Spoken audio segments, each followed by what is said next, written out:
Every so often, I get one of those chain emails that are forwarded around by Christians in America, pleading that they need to band together to take back America and make it a Christian nation again.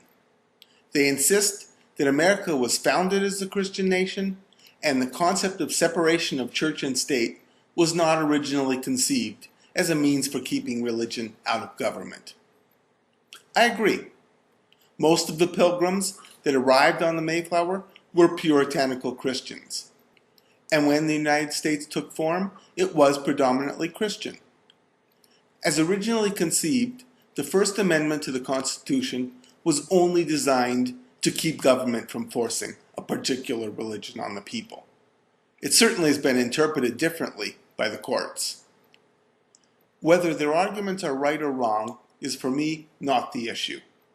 The real problem is the resulting society when Christians do run everything.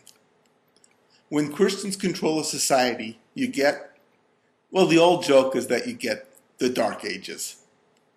I don't want to get into the charges that when the church ruled Europe, it was known as the Dark Ages. The ages were dark for a number of reasons, only some of which were caused by the Catholic Church.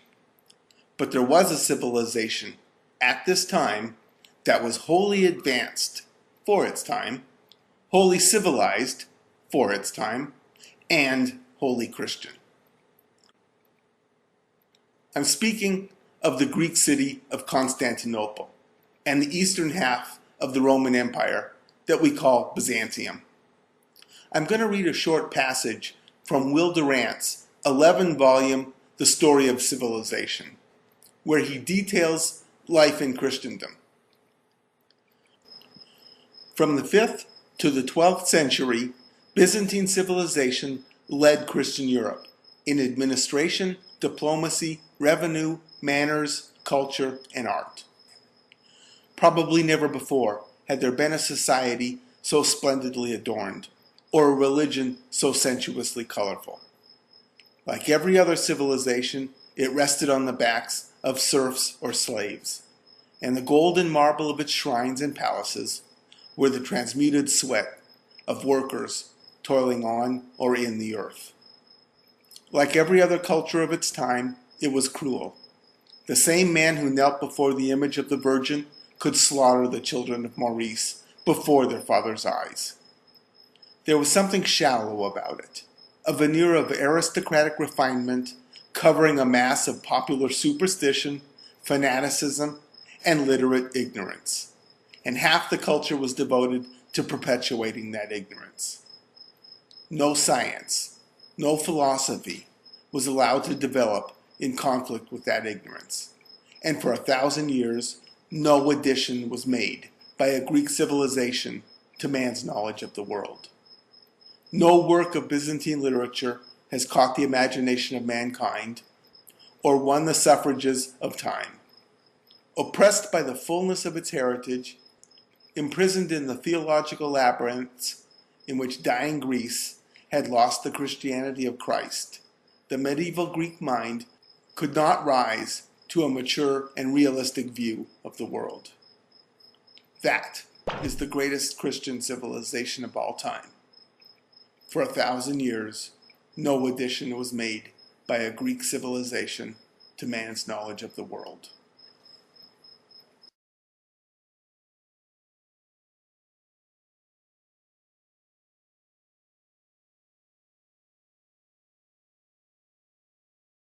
And if we want to know what it was like to live in a Protestant paradise, we can find everything we need in Geneva, Switzerland, circa 1538. That is when the most influential Protestant of all time, John Calvin, was invited to turn an advanced and freewheeling European city into a model of Protestant rule. He did this by drawing up a confession of faith and detailing all the obligations and prohibitions this entailed. The city council then passed it into law. If you refuse to adhere to it, you are excommunicated and banished. For those who accepted it, Calvin had the council institute house checks to make sure you were conducting yourself accordingly, even inside your own home.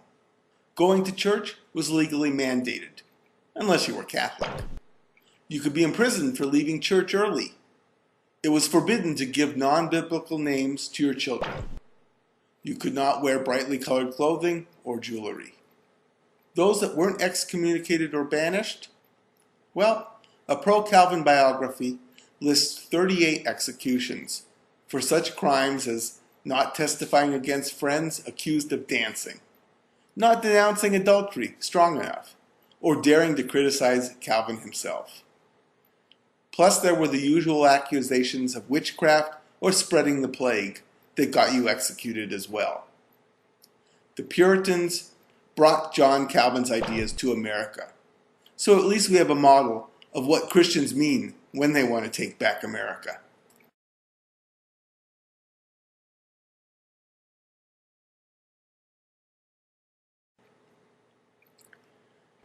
Of course, there are practical and more recent examples of Christians exerting their moral control.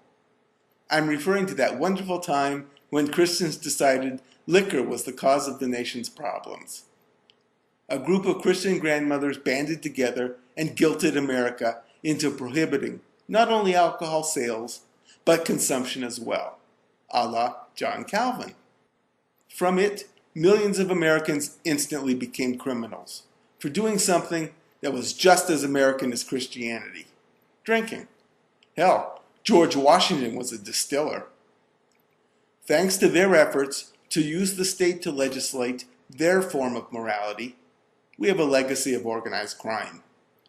The organizations that formed to provide illegal alcohol are the same ones that would later provide heroin and cocaine. When you hear Christians proclaim that they need to take back America, you should think of just one word: prohibition. The list of freedoms you'll be giving up when Christians decide what is right and wrong is extensive. Remember, freedom is not a biblical value, but slavery was, along with oppression, segregation, and the death penalty for things you did in the privacy of your own home. The next time you hear some Christians ranting that they need to make America a Christian nation again, you can raise your beer or wine or whiskey in a toast.